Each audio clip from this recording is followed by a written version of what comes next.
समुद्र के किनारे एक मछुआरा अपनी पत्नी के साथ एक झोपड़ी में रहता था। वो रोज नाव में बैठकर समुद्र में जाता, जाल बिछाता, मछलियां पकड़ता। उसकी पत्नी शाम को उन मछलियों को लेकर बाजार जाती, उन्हें बेचकर घर का सामान लाती और खाना बनाती। दोनों बड़े चैन से रहते थे। एक दिन वह मछुआरा नाव लेकर समुद्र में गया। उसने समुद्र में जाल डाला। बहुत देर तक उसे कोई मछली नहीं मिली। इससे वह उदास हो गया। उसने फिर समुद्र में जाल डाला। थोड़ी देर के बाद उसने जाल ऊपर खींचा तो जाल में एक छोटी सुनहरी मछली थी। उसने मछली को धीरे से हाथ में उठाया। हाथ में आते ही मछली उससे बोली, मछुआरे, मछुआरे, मैं कोई मामूली मछली नहीं हूँ, मैं रानी मछली हूँ, मुझे छोड़ दो। मछुआरे ने सुनहरी मछली को धीरे से पानी में छोड़ दिया। पानी में गिरते ही सुनहरी मछली बड़ी हो गई। उसने मछुआरे से कहा, धन्यवाद मछुआरे, तुम बहुत रहमदिल हो। मैं तुम्हें कुछ उपहार देना चाहती हूँ, तुम्हें चाहिए मांग लो। मछुआरे ने कहा, मछली रानी, हमें कुछ नहीं चाहिए, हमारे पास सब कुछ है, हम चैन से रहते हैं। सुनहरी मछली बोली, ठीक है, लेकिन जब भी तुम्हें किसी चीज की जरूरत हो तब यहाँ आकर मुझे बुलाना। जब तुम कहोगे, मछली रानी, मछली रानी, बाहर आओ, तब मैं बाहर आ जाऊंगी। उस दिन मछुआरा खाली हाथ घर लौटा। मछुआरीन ने पूछा, मछली नहीं मिली। मछुआरे ने उसे सारी कहानी कह सुनाई। कहानी सुनकर क्या आज कोई मछुआरीन बहुत नाराज हुई। वो मछुआरे से बोली, तुमने क्यों कुछ नहीं मांगा? देखो हम कितने गरीब हैं, हमारे पास अच्छा घर, अच्छे कपड़े, गहने कुछ भी नहीं है। घर में 4 बर्तन हैं, आज तो खाने पीने का सामान भी नहीं है। जाओ तुम मछली से मांग कर लाओ। मछुआरा उसी वक्त समुद्र किनारे गया। उसने आवाज लगाई, मछली रानी, मछली रानी, बाहर आओ। सुनहरी मछली तुरंत बाहर आ गई।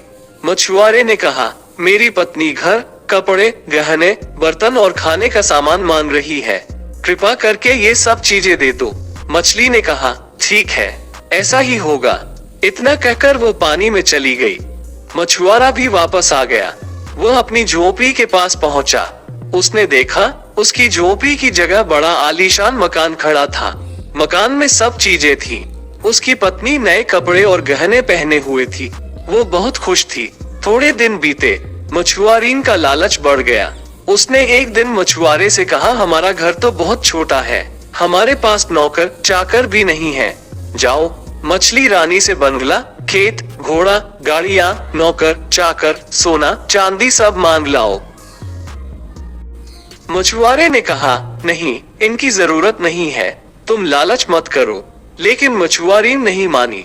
मछुआरा हिचकते हिचकते समुद्र के किनारे गया। उसने मछली से ये सब भी मांगा। जब वह घर पहुंचा तो उसके सामने घोड़ा, गाड़ियां, नौकर चाकर थे। अंदर मछुआरीन आराम से बैठी थी। कुछ दिन और चैन से बीते। मछुआरीन का लालच बढ़ता ही जा रहा था। एक दिन उसने मछुआरे से कहा, जाओ मछली रानी से मांगो कि मैं रानी बनूं और तुम राजा बनो, हमारा राज्य हो। मछुआरे ने बहुत मना किया, लेकिन मछुआरीन ने जिद पकड़ ली। मछुआरे को मजबूरन मछली रानी के पास जाना पड़ा। इस बार मछली रानी थोड़ी नाराज हुई, फिर भी उसने मछुआरे को राज्य दे दिया।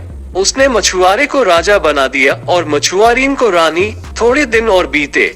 मछुआरीन ने मछुआरे से कहा, मुझे तुम्हारा बार बार मछली रानी के पास जाना अच्छा नहीं लगता। जाओ मछली रानी से कहो कि वह मेरी नौकरानी बन जाए, वो हमारे घर में रहे और मेरी बात माने। मछुआरे ने उसे बहुत समझाया, लेकिन मछुआरीन बिल्कुल नहीं मानी। उसने मछुआरे को मछली रानी के पास भेजा। मछुआरे ने मछली रानी को बुलाया। मछली रानी बाहर निकली और पूछा, बोलो अब क्या चाहिए तुम्हें? मछुआरे ने डरते डरते कहा, मेरी पत्नी तुम्हें नौकरानी बनाना चाहती है। सुनहरी मछली यह सुनकर बहुत नाराज हो गई। वो बोली, तुम्हारी पत्नी के लालच का कोई अंत नहीं है, जाओ अब तुम वहीं पहुँचो। मछुआरा उदास होकर घर लौट आया। उसने पाया वहाँ राजमहल नहीं था, वही पुरानी झोपड़ी खड़ी थी। नौकर चाकर, कपड़े, गहने सब गायब हो गए थे। झोपड़ी के बाहर उसकी पत्नी पुराने कपड़ों में बैठी रो रही थी। हमने सीखा, लालच करना बुरी बात है, लालच के वशीभूत होकर मनुष्य अपना विवेक खो देता है। हमें मेहनत एवं ईमानदारी से काम करना चाहिए। पूरी कहानी सुनने के लिए आपका धन्यवाद। इस तरह की और कहानियों के लिए हमारे चैनल को सब्सक्राइब, लाइक और शेयर जरूर करें।